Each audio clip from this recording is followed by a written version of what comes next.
Bugün Azərbaycan dilindən sürətli sual-cavab yarışı edirik. Yarışa başlayırıq Nuray və Həmzə ilə. Getdik.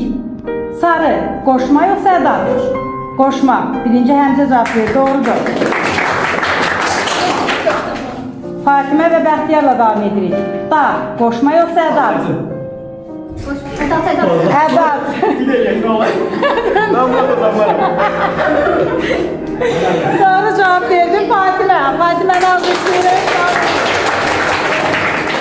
Davam edirik Sevgi və Musa ilə. 2. Qoşma yoxsa ədat? Heç bir doğru cevap vermədi. Sevgi sonradan ədat dedi. 2. Bəli, ədatdır. Sevgini almışsınız. Aydan və Hüseynlə davam edirik. İlə, qoşma yoxsa ədat? Xeyr. Qoşma yoxsa ədat? İlə, qoşmaydı, bəli.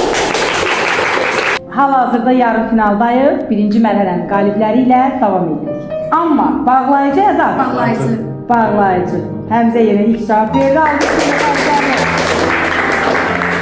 Fatimə və Sevgi ilə davam edirik. Lakin bağlayıcı ədat? Bağlayıcı. Əfşari birinci cavab verdi. Alkışlayır. Artıq finaldayıq. Yarışa davam edirik Fatimə və Həmzə ilə. Diqqət. 2. Bağlayıcı yoxsa ədat? Bağlayıcı. İkisi də. Həmzə